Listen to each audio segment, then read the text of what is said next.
안녕하세요. 2023년도 제2의 초절 검정고시 대비를 위해서 최신 기출문제인 4월의 시험본 1회 검정고시 문제를 가지고 한번 대비차 문제 풀이를 한번 해보도록 할게요. 유형 분석을 좀 통해서요. 이런 비슷한 유형이 나올 수 있는지 한번 같이 체크해 보도록 하겠습니다. 우선 1번 보도록 하겠습니다. 검정고시는요, 합격을 위한 시험이기 때문에 1번하고 2번은 난이도가 높지 않습니다. 그래서 떨리지 않게 쉬운 범위 내에서 나오거든요. 그러니까 편안하게 1번 문제 푸시면 되실 것 같고요. 한번 들어가도록 할게요. 1번, 기억에 들어갈 사과의 말로 적절한 것은? 이라고 했습니다. 사과한다라는 것은 무엇일까요? 일단 미안한 마음이 있어야 되겠죠.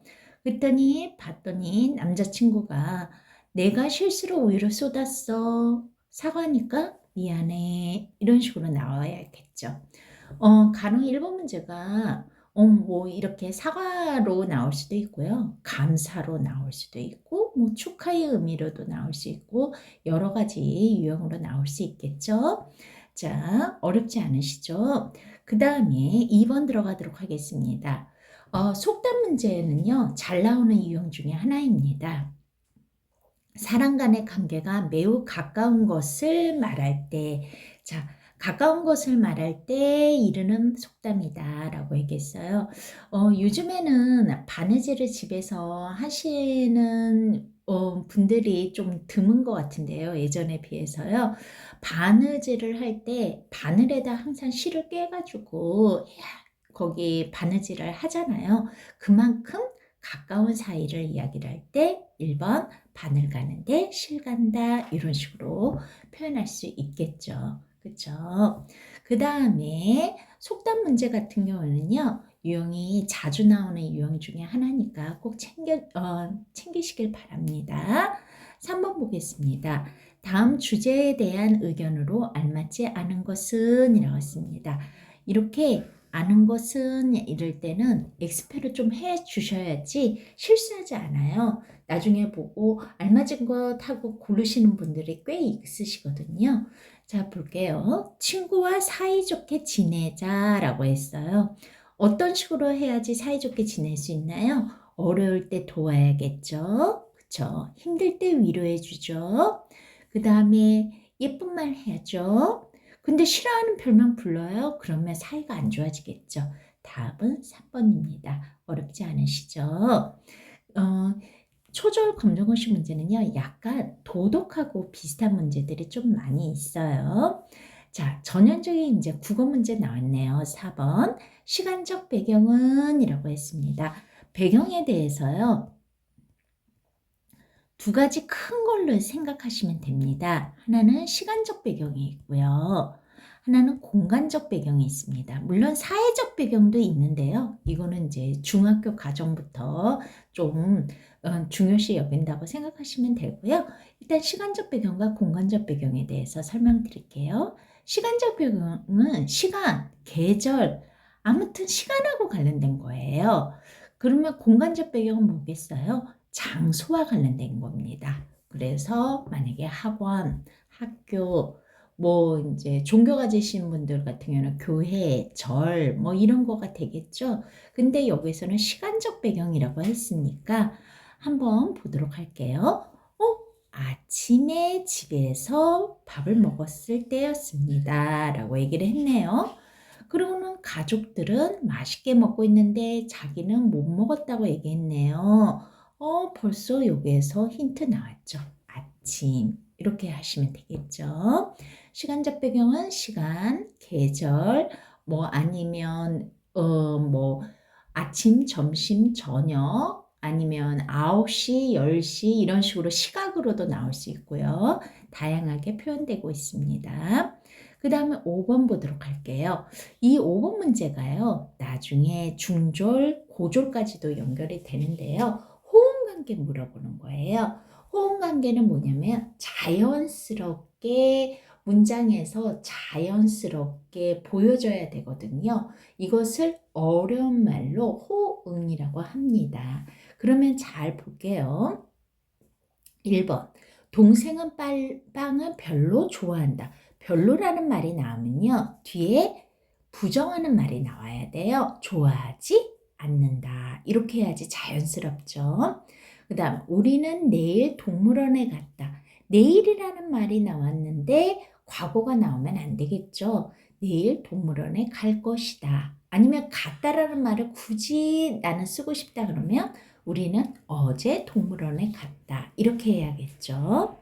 그 다음에 3번 보도록 하겠습니다. 삼촌은 어제 병원에, 어제이면 갔다라고 해줘야 되겠죠. 그쵸? 4번 볼게요. 나는 그 사실을 도저히 믿을 수 없다. 네, 도저히라는 말은 뒤에 부정하는 말이 오는 게 맞습니다. 그래서 답은 4번입니다. 이렇게 호응 관계 물어보는 문제도 자주 나오는 유형이고요. 약간 초절에서는 난이도가 높은 문제라고 할 수 있겠네요. 그 다음에 6번 보도록 할게요. 밑줄 친 낱말 중 바르게 쓰인 것은 이라고 했습니다. 자, 새가 난다. 짐은 어떻게 해요? 나른다라고 해야 되겠죠. 왜냐? 기본형이 나르다니까요.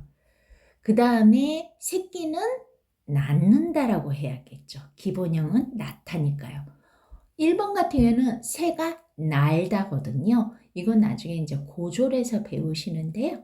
요거 같은 경우에는 약간 리을 탈락으로 보시면 되겠습니다. 그 다음에 4번 같은 경우에는 뭐예요? 물고기를 낚는다라고 해야겠죠. 이렇게 보시면 되겠습니다. 그래서 답이 1번입니다. 여기 같은 경우에는요, 우선 기본형이라는 거를 잠깐만 말씀을 드릴게요. 국어에서는 기본형이라는 게 있어요. 뭐뭐 다로 끝난다고 생각하시면 됩니다. 영어에서는 여러분 이런 게 있잖아요. 만약에 고우의 과거는 went죠. went의 원형을 go라고 하잖아요. 그쵸? 그런데 국어에서는 뭐라고 하냐면요.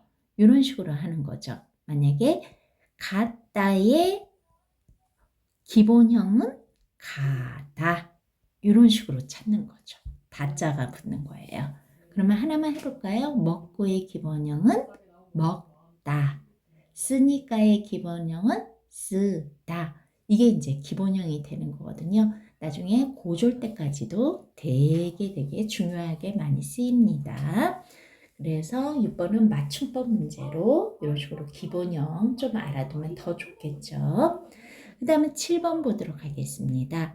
상대를 배려하며 조언하는 방법이래요. 알맞지 않은 거라고 얘기했습니다. 자, 조언할 때 필요하지 않은 거 생각해 볼까요? 조언할 때 상대방을 이해하면 좋겠죠. 처한 상황. 공감하고 대화하는 거 좋죠.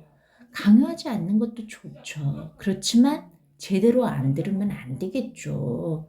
우선적으로 상대하고 같이 대화를 할 때는 우선 듣는 거. 왜 귀가 옛날 말에 그러잖아요. 귀가 두 개고 입이 한 개인 까닭은 많이 듣고 그 다음에 말을 적게 한다고 그러잖아요. 상대방의 이야기를 많이 듣는 거는 좋은 배려 방법 중에 하나이겠죠. 그 다음에 8번 들어가겠습니다. 다음 글을 읽고 미루어 짐작할 수 있는 내용으로 가장 적절한 것은 이라고 얘기를 했습니다. 자, 한번 들어가 보도록 할게요. 마라톤 대회가 시작되었대요. 가파른 언덕을 오르는데 지수가 갑자기 현기증이 났습니다. 다른 친구들은 이미 앞질러 갔고요. 지수는 포기해야겠다는 생각이 들었는데 사람들이 응원했다고 했습니다. 조금만 더 힘내요. 그러자 지수는요, 힘이 나서 조금만 더 힘을 내자 하면서 결승점으로 들어오게 되었다고 했네요. 그러자 선생님과 친구들은 뜨거운 박수를 보냈고요. 지수는 자신이 해냈다는 생각에 뿌듯한 마음이 들었다고 이야기를 하고 있습니다. 그러면 이거를 읽고 짐작할 수 있는 것은 무엇일까요? 결승점으로 들어왔다고 그랬어요. 지수가요. 그 다음에 자신이 해냈다는 거는 뭐예요? 아, 지수가 끝까지 결승점에 도착했구나 라는 걸 알 수 있죠. 도중에 포기하지 않았겠죠. 응원하는 사람이 있었잖아요. 조금만 더 힘내요. 마라톤 대회 코스는 평지로만 아니요. 아까 뭐예요? 가파르다고 했으니까 이것도 아니죠. 자, 내용 일치 문제가 되겠네요. 그래서 8번 같은 문제, 요거 같은 내용을 읽고 바르게 이해를 했는지 물어보는 문제입니다. 그 다음에 9번 볼게요. 요약하는 방법으로 알맞지 않은 것은 이라고 얘기했습니다. 자, 강문단의 중심 내용을 찾아서 무엇이 중요한지 이야기를 하는 거, 그 부분만 이야기를 하는 것도 요약하는 방법의 좋은 점이죠. 중심 내용 역시 잘 연결하는 거 좋은 방법이죠. 그 다음에 구조를 파악하고 내용 요약하는 거 좋은 방법이죠. 근데 중요한 내용을 생략하고 쓸데없는 것만 얘기하는 거는 좋지 않겠죠. 그래서 9번은 1번입니다. 10번. 다음에 해당하는 토론 절차는 이라고 얘기했습니다. 자, 토론하고 토의에 대해서 좀 설명을 드릴게요. 토론은 뭐냐면 찬성팀과 반대팀이 있습니다. 지금은 손석희 아나운서가 없는데요. 예전에 손석희 아나운서가 거기 프로그램을 했었을 때 100분 토론이라고 굉장히 인기가 많았던 프로그램이 있었어요. 거기서 보면 찬성팀과 반대팀이 나누어서 서로 의견을 내 주장이 옳다라고 막 이야기를 하고 그에 대한 근거 얘기하고 막 그랬었거든요. 그거는 토론. 그 다음에 토의는 뭐냐면요. 여러분들 그런 거 있잖아요. 반상회 같은 데에서 이런 거 볼 수 있겠네요.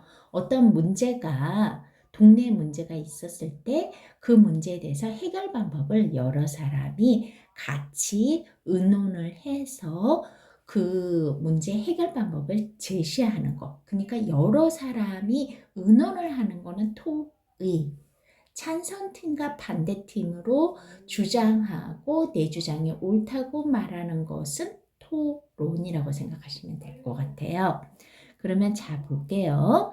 다음에 해당하는 토론 절차는 상대편의 주장이 타당하지 않다는 것을 밝히기 위해서 질문하는 단계예요. 그리고 그 질문에 답변하는 단계고요. 상대편이 주장하는 거가 마음에 안 들면 뭐예요? 반박하는 단계라고 이야기를 하고 있습니다.